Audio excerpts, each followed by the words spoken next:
पलक काले रंग वाली लड़की थी, जिस वजह से उसके स्कूल में हर कोई उसके काले रंग को लेकर उसे चिढ़ाता था, खासकर उसके अपने क्लास के टीचर और बच्चे। पलक, तुम लाइन में सबसे पीछे खड़ी हो जाओ, और टीना सांची, तुम कुछ सुंदर लड़कियां आगे आ जाओ। प्रिंसिपल मैम का ऑर्डर है, हमारे स्कूल के बेस्ट बच्चों का फोटो स्कूल मैगजीन में छपेगा, इसलिए मैं चाहती हूँ मेरी क्लास के बच्चों का फोटो ही मैगजीन में छपे। पर मैम, ये पलक तो बहुत काली है, पूरी फोटो इसी से खराब हो रही है। मैम, ऐसा नहीं हो सकता, हम इस पलक को इस फोटो में से हटा दें। नहीं बच्चों, अगर ऐसा हो सकता तो ये काम सबसे पहले मैं ही कर देती। मैं खुद नहीं चाहती ये काली स्टूडेंट मेरी क्लास में भी रहे। मैम, मैं पानी पीने जाऊं? हाँ जाओ, मेरे सिर पर खड़ी मत रहो, और हो सके तो थोड़ा पानी से मुंह धोकर भी आ जाना, शायद तुम्हारा काला रंग चेहरे से उतर जाए और फोटो थोड़ी अच्छी आ जाए। टीचर की और बच्चों की बातों को सुनकर पलक रोती हुई वॉशरूम की तरफ चली जाती है और वहां जाकर फूट फूट कर रोने लगती है। पलक के माता पिता दोनों नौकरी करते थे और बड़ी मेहनत से पैसे कमाकर उन्होंने पलक का अंग्रेजी मीडियम में एडमिशन करवाया था, इसलिए पलक अपने माता पिता से कभी भी अपना दुख नहीं कहती थी। पलक को दौड़ने का बहुत शौक था। वो रोजाना सुबह स्कूल जाने से पहले दौड़ने का अभ्यास करती थी, पर वो जब भी अपनी टीचर से स्कूल में दौड़ प्रतियोगिता में भाग लेने के लिए कहती थी तो उसकी टीचर उसे साफ मना कर देती थी और बच्चे उस पर हंस देते थे। तू दौड़ेगी? अपनी शक्ल देखी है कभी शीशे में? मैम तुझे कभी भी दौड़ प्रतियोगिता में नहीं लेंगी। आज तक हमेशा से टीना ही विनर रही है और आगे भी रहेगी। इतनी देर में क्लास टीचर भी आ जाती हैं। बच्चों, हमारे स्कूल को बहुत ही बड़े लेवल पर दौड़ प्रतियोगिता के लिए भेजा जा रहा है। टीना, मैंने तुम्हारा नाम प्रिंसिपल मैम को दे दिया है। ओके मैम, मैं आज से ही प्रैक्टिस शुरू कर देती हूँ। मैम, मैं भी दौड़ प्रतियोगिता में भाग लेना चाहती हूँ। नहीं पलक, मैं तुम्हें इस प्रतियोगिता में नहीं ले सकती। तुम देखने में बिल्कुल भी सुंदर नहीं हो, और अगर मैंने तुम्हें इस प्रतियोगिता में ले लिया और तुम हार गई तो प्रिंसिपल मैम मुझ पर गुस्सा होंगी। पलक रोती हुई घर आती है, पर जैसे ही वो अपनी माँ को सामने देखती है, अपने आंसू पोंछ लेती है और खाना खाने बैठ जाती है। पर उसका मन उदास था, इसलिए पलक अगले दिन स्कूल की छुट्टी ले लेती है। उसे पता था कि वो स्कूल जाएगी तो और बच्चों को प्रतियोगिता में जाता देख उसका मन दुखेगा। अरे पलक बिटिया, आज तो स्कूल नहीं जा रही? नहीं माँ, आज बस थोड़ा सिर में दर्द है, इसलिए घर पर आराम करूंगी। कोई बात नहीं पलक बेटिया, तू तो रोजाना ही स्कूल जाती है, आज छुट्टी कर ले और आराम करना। एक काम करो, आज तुम चले जाओ, मैं पलक के पास ही रुक जाती हूँ। उसे किसी चीज की जरूरत होगी तो बना दूंगी। ठीक है, फिर मैं अकेला ही काम पर चला जाता हूँ। पलक की माँ उसके पास ही घर पर रुक जाती है। पलक सो रही थी और उसकी माँ काम कर रही थी। इतनी देर में दरवाजे पर कोई आता है। जी, मेरा नाम रामलाल है, मैं पलक बेटिया के स्कूल का चपरासी हूँ। मुझे वहाँ की प्रिंसिपल मैम ने भेजा है। उन्होंने तुरंत ही पलक को स्कूल बुलाया है। वो किसी दौड़ प्रतियोगिता में जाना है, शायद यही बात हो रही थी। पलक को, पर उसकी तो अभी तबीयत। रामलाल भैया, आप मैम को बोल दो मैं अभी तैयार होकर स्कूल पहुँचती हूँ।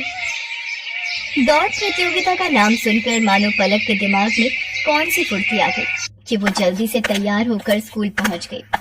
अच्छा, तो तुम पलक हो बेटा, हमें तुम्हारी बहुत जरूरत है और इस स्कूल को भी। टीना जो तुम्हारी क्लास की है वो इस प्रतियोगिता में भाग नहीं ले सकती, उसके पैर में चोट आ गई है, इसलिए डॉक्टर ने उसे दौड़ने के लिए मना किया है। हम चाहते हैं कि तुम अपने स्कूल के लिए इस प्रतियोगिता में हिस्सा लो और जीत कर ही लौटो। मैम, मैं आपसे वादा करती हूँ, मैं इस प्रतियोगिता में जीत कर ही लौटूंगी। पलक, मुझे माफ कर दो बेटा, मैंने एक टीचर होकर भी तुम्हारे साथ कितना गलत व्यवहार किया, पर आज जब हमारी क्लास की और स्कूल की इज्जत का सवाल है तो हमें तुमसे बेहतर दौड़ प्रतियोगिता के लिए कोई बच्चा नजर ही नहीं आया। मैं जानती थी कि तुम रोजाना सुबह दौड़ने का अभ्यास करती हो, इसीलिए मुझे तुम्हारा नाम सबसे पहले याद आया। मेरी शुभकामनाएं तुम्हारे साथ हैं। पलक, देखना तुम इस प्रतियोगिता में जीत कर ही लौटोगी। Thank you ma'am, thank you so much. मैं आपसे वादा करती हूँ मैं इस प्रतियोगिता में जरूर जीतूंगी।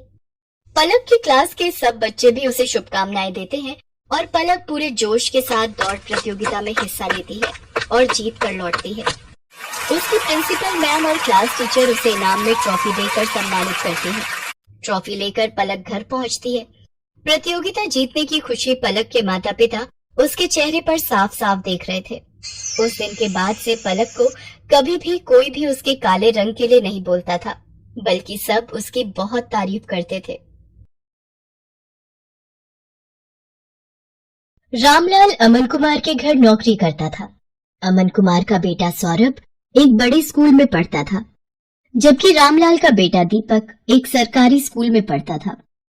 सौरभ और दीपक दोनों ही पढ़ने में होशियार थे और अपने अपने स्कूल के अच्छे बच्चों में उनका नाम था। देखो पापा, मेरा रिपोर्ट कार्ड मिल गया। मैं क्लास में फर्स्ट आया हूँ। अरे वाह सौरभ, मुझे पता था मेरा बेटा इस बार भी क्लास में फर्स्ट आएगा। अरे रामलाल, दीपक भी तो अपनी क्लास में फर्स्ट आया है ना? अभी कुछ देर पहले ही वो भी अपना रिपोर्ट कार्ड दिखा रहा था। जी साहब, वो भी अपनी कक्षा में अव्वल आया है।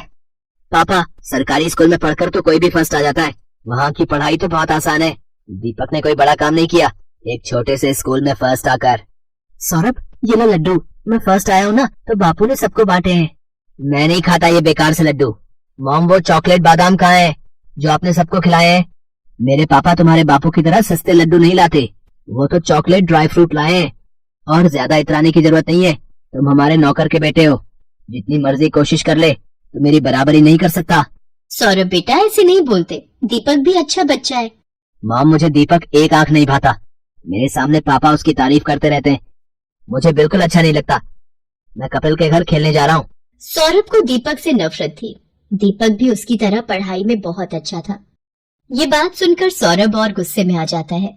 सौरभ कपिल के घर खेलने चला जाता है।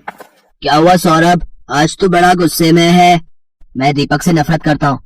आज मैं जब पापा को अपना रिपोर्ट कार्ड दिखा रहा था, तो दीपक ने भी अपना रिपोर्ट कार्ड दिखाया। वो भी मेरी तरह फर्स्ट आया है। फिर तुम ही बताओ, फिर पापा उसकी भी तारीफ करने लगे। वो हमारे नौकर का बेटा है, ये बात मुझे उसे समझानी होगी। अरे तू चिंता क्यों करता है, सब ठीक हो जाएगा। अच्छा सुन, कल दोपहर में सारे दोस्त गेम में पैसे लगा रहे हैं। तू कितने लगाएगा? मेरी तरफ से 200 रुपए लगा दे। अरे तो फिर से अपनी मम्मी के बैंक अकाउंट से 200 रुपए लेगा तो तेरी मम्मी गुस्सा नहीं करेंगी? मेरे पापा बहुत रिच हैं, मेरे पास पैसों की कमी नहीं है। मेरे मम्मी पापा मुझसे कुछ नहीं कहते हैं, क्योंकि मैं स्कूल में हमेशा फर्स्ट आता हूँ। सौरभ को गेम पर पैसा लगाने की आदत पड़ गई थी। वो आए दिन अपने दोस्त कपिल और बाकी दोस्तों के साथ ऑनलाइन गेम खेलता और उस पर पैसे लगाता। सौरभ पढ़ाई में अच्छा था, इसलिए उसकी मम्मी भी उसे अकाउंट से पैसे लेने के लिए कुछ नहीं कहती थी।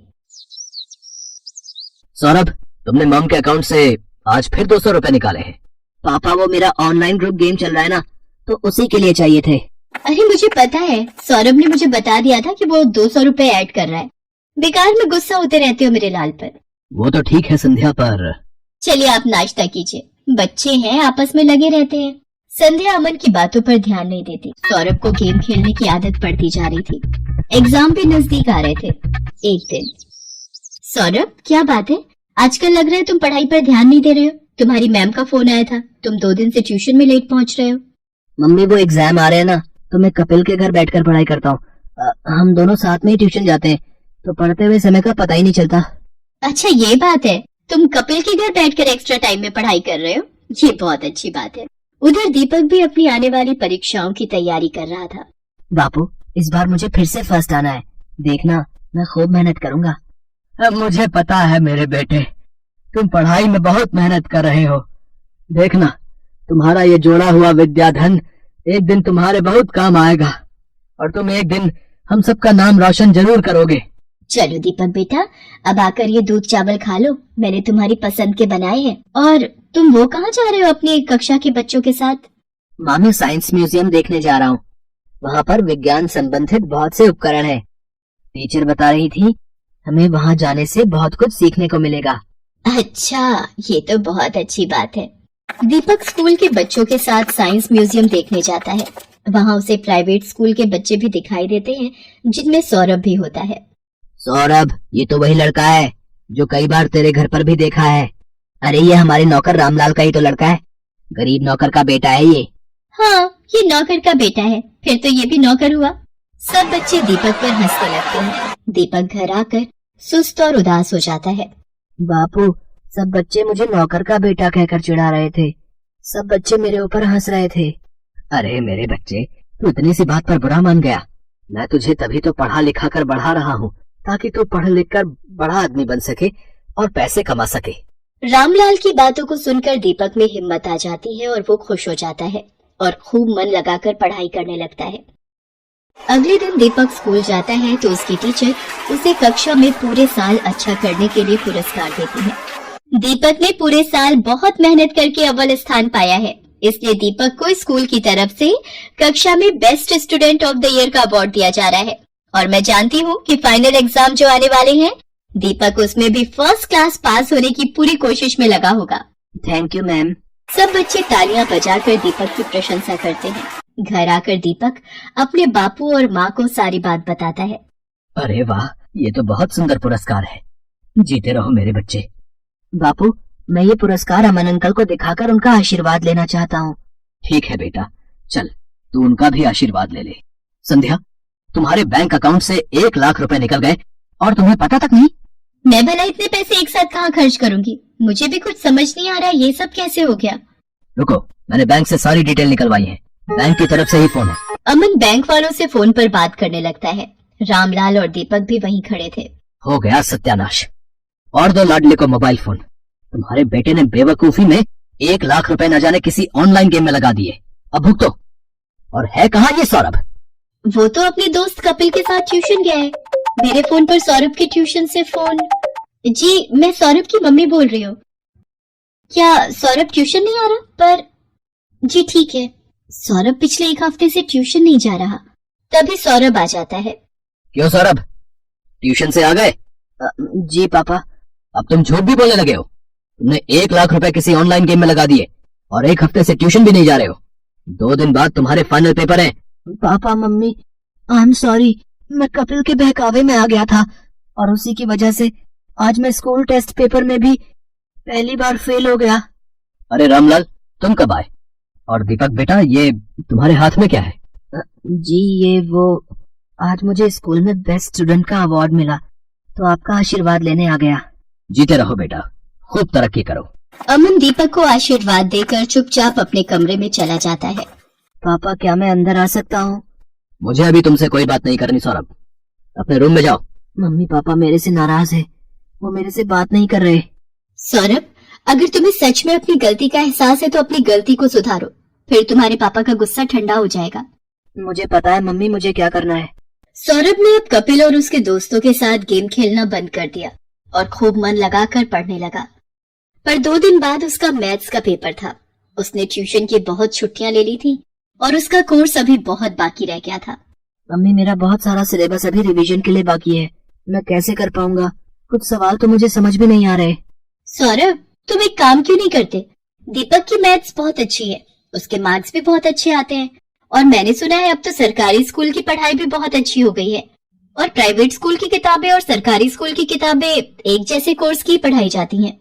मम्मी, क्या दीपक मेरी मदद करेगा? मैंने हमेशा उसके साथ गलत व्यवहार किया है। कोई बात नहीं, पर अब तुम्हें अपनी गलती का एहसास है, ये बहुत बड़ी बात है। रामलाल, दीपक को जरा बुला लाओ, सौरभ को मैथ्स में उसकी सहायता चाहिए। हाँ हाँ मालकिन, मैं अभी बुला लाता हूँ। सौरभ दीपक की सहायता से मैथ्स के पेपर की तैयारी करता है और बाकी सभी विषयों में भी सौरभ अब दीपक के साथ ही पढ़ने लगा। सौरभ भी दीपक की तरह अपने स्कूल में फर्स्ट आता है।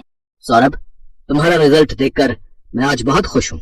पापा, ये सब दीपक की वजह से ही हुआ है, इसने मेरी एग्जाम के दिनों में बहुत हेल्प की। थैंक यू दीपक। रामलाल, तुम्हारा बेटा दीपक बहुत होनहार है, देखना ये एक दिन जरूर बड़ा आदमी बनेगा। अमन अंकल, एक दिन मैं भी आपकी तरह ही बड़ा बिजनेसमैन बनूंगा। दीपक की बातों को सुनकर रामलाल की आंखों में खुशी के आंसू आ जाते हैं और वो दीपक को गले से लगा लेता है।